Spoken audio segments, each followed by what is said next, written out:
শুভ সকাল বন্ধুরা। নদিয়া জেলার ছোট্ট একটি গ্রাম থেকে আমি পূজা।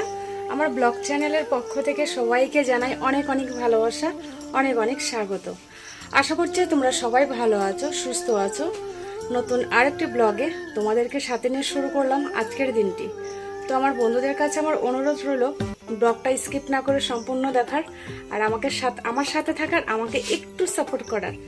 তো চলো ব্লগটা দেখতে থাকো। সকালের মোটামুটি সমস্ত কাজ কমপ্লিট। ব্লগ সকাল থেকে করতে পারিনি, তার কারণ হচ্ছে মেয়ে স্কুল যাবে, আর আজকে একটু লেট করে ঘুম থেকে উঠেছি, তাই তাড়াহুড়ো করে সমস্ত কাজ কমপ্লিট করেছি। আর এদিকে রান্না বসিয়েছি, আর এদিকে মেয়ে আমার স্নান করছে। বন্ধুরা, এদিকে মনা স্নান করছে, কারণ স্কুল যাবে, স্নান করে আবার ঠাকুর পুজোটাও দেবে, যদি সম্ভব হয় আর কি। মানে যদি লেট হয়ে যায় তাহলে দিতে হবে না, আমি দিয়ে দেবো। তো তাড়াতাড়ি স্নান করে নাও। আর এদিকে দেখো রান্না বসিয়েছে, এখানে দেখো তেল গরম হচ্ছে, আর 3টে ডিম দিয়ে আলু দিয়ে রান্না করব।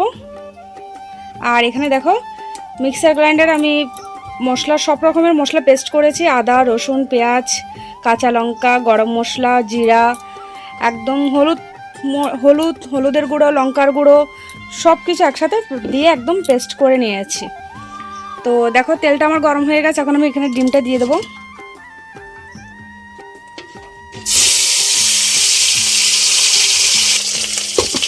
এদিকে দেখো আলুটা একটু আজকে বেশি করে সেদ্ধ দিয়েছি, তার কারণ হচ্ছে রাত্রে রুটি খাওয়া হবে, তাই আলুটা বেশি করে সেদ্ধ দিয়েছি।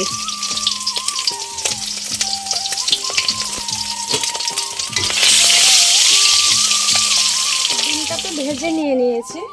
এবার দেখো একটু একটা তেজপাতা আর কিছুটা গোটা গরম মশলা দিয়ে দিলাম।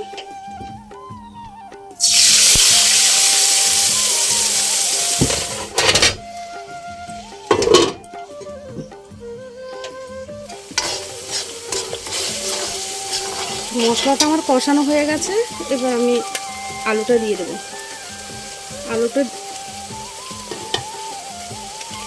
আলুটা দিয়ে আরো কিছুক্ষণ কষিয়ে নেব।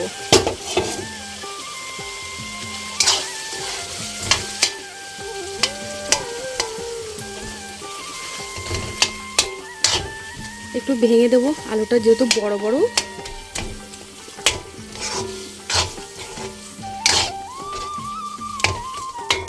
তো বন্ধুরা, রান্নাবান্না তো হয়ে গেছে, এখন মেয়ের জন্য আমি ভাতটা ঠান্ডা দেবো আগে। তো এখানে ওর জন্য ভাত আর একটু তরকারি বেড়ে নেব, বেড়ে আপাতত ঠান্ডা দেব। যখন ও স্নান টান করে আসবে তখন ওকে ভাতটা খাইয়ে দেব।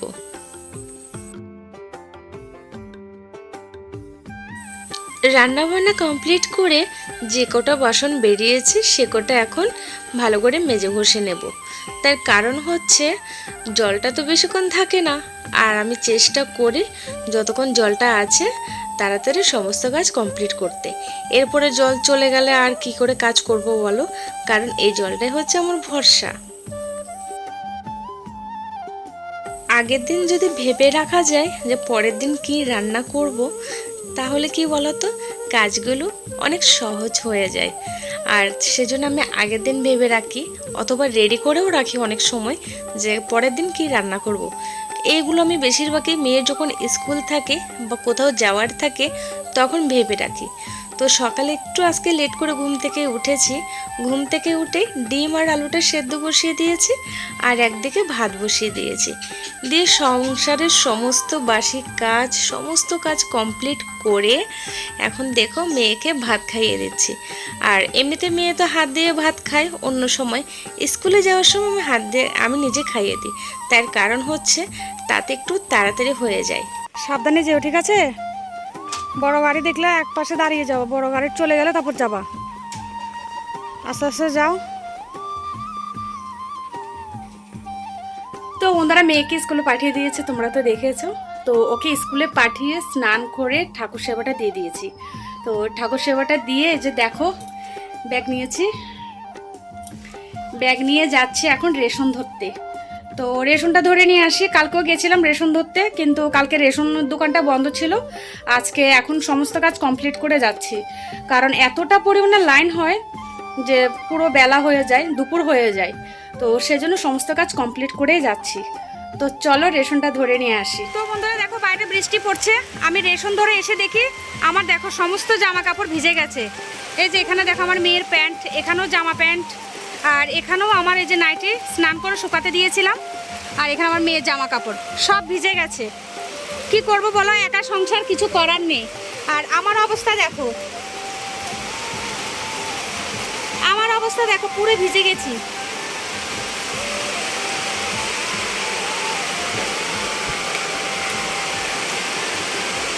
আর এখানে দেখো, এখানে দেখো যে রেশনের চাল,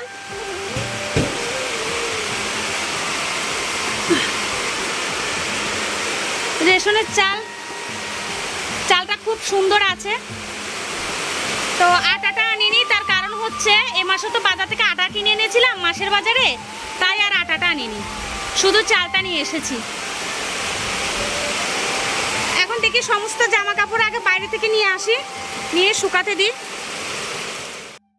সকালের দিকটায় অনেকটাই বৃষ্টি পড়েছিল, তারপরে আবার রোদ উঠে গেছিল। তো এখন এই মাসটা না এরকম, এই বৃষ্টি আবার এই রোদ এমনটাই হচ্ছে। তো যাই হোক, মেয়ে যখন স্কুলে গেছে আমি আবার সাইকেলটা নিয়ে এসেছিলাম, কারণ আমার একটু দরকার ছিল একটা জায়গায় যাওয়ার। তো সেজন্য এখন ওকে নিতে আসলাম সাইকেলটা নিয়ে। তো আমি প্রায় 10-15 মিনিট আগে এসে বসেছিলাম, তারপরে 10-15 মিনিট স্কুলের বাইরে দাঁড়িয়েছিলাম। তো ওর দেখো ছুটি হয়ে গেছে আর প্রায় বাড়িও চলে এসেছে। দেখো চলো চলো,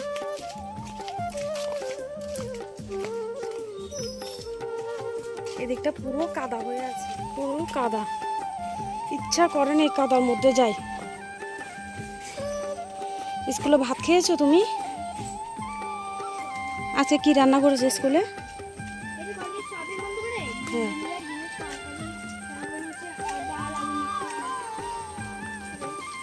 কি কাদা,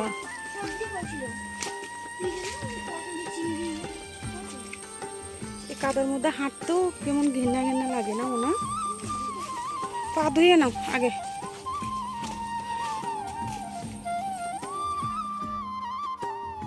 চলো কাজ করতে করতে তোমাদের সাথে কিছু কথা শেয়ার করি। জানি না আমি কেমন মানুষ, কিন্তু আমি বেশিরভাগই কান্না করতে পছন্দ করি, মানে আমার ভালো লাগে কান্না করলে। আমি যখন মোবাইলে কোনো ইমোশনাল ভিডিও দেখি, কোনো স্যাড সং শুনি, আমার খুব কষ্ট হয়। বেশিরভাগ যখন বাবা মাকে নিয়ে কিছু মানে মোটিভেশনাল কোনো ভিডিও বা কোনো কিছু দেখি, তখন খুব কষ্ট হয়। কেন জানো তো? কারণ বাবা মার থেকে অনেক দূরে আমি, অনেক দূরে, চাইলেও না তাদের কাছে যেতে পারি না। আমি অনেক ভিডিওতে তোমাদেরকে বলেছি, তারপরও না আমার বলতে ইচ্ছে করে, মনে হয় আমি যত বলছি ততই কম। আমার খুব ইচ্ছে করছে ওদেরকে নিয়ে থাকতে, আমার আর একা একা থাকতে ভালো লাগছে না। নিজেকে খুব একা মনে হচ্ছে, অসহায় মনে হয়। মনে হয় যদি আমার বাবা মা আমার সাথে থাকতো, আমি পৃথিবীতে সব থেকে বড় বট গাছের তলায় থাকতাম, ছায়াতে থাকতাম, আঁকড়ে ধরে রাখতো আমাকে, অনেকটা সাহস পেতাম। যাদের কাছ থেকে এতটা কষ্ট পাচ্ছি, যাদের কাছ থেকে এতটা আঘাত পাচ্ছি, হয়তো তাদের সাথে যুদ্ধ করার মতো সাহসটা আমার অনেক বেড়ে যেত যদি আমার কাছে আমার বাবা মা থাকতো। তো জানি না, এমন একটা দিন যায় না যে আমার চোখে জল আসে না, এমন একটা দিন যায় না যে আমি কাঁদি না। মাঝে মধ্যে যখন কান্না আসছে কিন্তু কান্না করতে পারি না, তখন আমি ইমোশনাল কোনো ভিডিও দেখি। যখন আমি কান্নাটা করি তখন আমার মনটা অনেকটা হালকা হয়ে যায়। ঈশ্বরের কাছে একটাই চাওয়া, আমার বাবা মাকে যেন আমার কাছে পাঠিয়ে দেয় খুব তাড়াতাড়ি। ওদের আশায় ভরসায় বসে আছি, ওরা কখন আসবে আমার কাছে। আর এই যে আজকে দেখছো পিঠা বানাচ্ছি, আমার বাবা যদি থাকতো এখন আমার কাছে, সব থেকে বেশি খুশি হতো। কেন বলো তো? কারণ বাবা না পিঠে খেতে অনেক পছন্দ করে। এখন যদি বাবা থাকতো আর এতবার আমাকে নিয়ে কথা বলতো যে আমার মা পিঠে বানিয়েছে, আমার মা পিঠে বানিয়েছে, কত ভালো বানিয়েছে। আমার মার সাথে ঝগড়া করতো, দেখ আমার মা পিঠে বানিয়েছে। তো বাবা অনেক না পিঠে খেতে ভালোবাসে। তখন তো আমি পারতাম না কোনো কাজ, তো এখনও যে খুব একটা, এর আগেও আমি দুবার বানিয়েছিলাম, ভালো হয়নি। আজকে মনে হয় মোটামুটি একটু ভালো হয়েছে পিঠেগুলো। তো বাবাকে খুব মিস করছি, খুব খুব খুব। আর একটা আশায় বসে আছে, ওরা যদি আমার কাছে তাড়াতাড়ি চলে আসে, ওদেরকে, বাবাকে বেশি করে পিঠে বানিয়ে খাওয়াবো, তখন আমার বাবা অনেক খুশি হয়ে যাবে।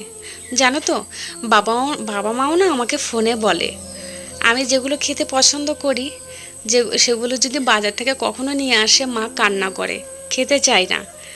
কারণ একটা সামান্য উদাহরণ দিয়ে তোমাদেরকে, বাজারে মানে কিছু ছোট ছোট মাছ আছে যেমন যেগুলো খেতে পছন্দ করি, ওগুলো যখন নিয়ে আসতো, যদি একটা দুটো হয় না, আমাকে এক্সট্রা করে ভেজে দিত। আমি যে খেতে ভালোবাসি, তো ওই মাছ মানে যেটা খেতে ভালোবাসে সেটা যদি বাড়িতে নিয়ে আসে, মা খেতে চায় না। সেম আজকে আমারও সেরকম ফিলিংস হচ্ছে। বাবা যদি থাকতো, একসাথে বাবা মা আর আমরা সবাই মিলে খেতাম, অনেক আনন্দ হতো। তো অনেক মিস করছে ওদেরকে, অনেক মিস করছে, অনেক মনে পড়ে ওদের কথা আমার। ঈশ্বরের কাছে আমার একটাই প্রার্থনা, তাড়াতাড়ি ওদেরকে আমার কাছে এনে দাও, আর ওরা যেন সারা জীবন বেঁচে থাকে, আমি যেন ওদের আগে চলে যাই। ওরাই আমার একমাত্র ভরসা, একমাত্র কাছের মানুষ। বন্ধুরা, পিঠে বানাতে বানাতে তোমাদের সাথে অনেক কিছু শেয়ার করলাম। বেশ কিছুদিন ধরে আমার মনা পিঠে খেতে চাচ্ছিল, তো দুটো নারকেল ছিল, তার মধ্যে তো একটা খারাপ, আর একটা নারকেল দিয়ে তোমার পিঠে বানিয়েছি। সব কিছু তো মোটামুটি তোমাদের সাথে শেয়ার করলাম।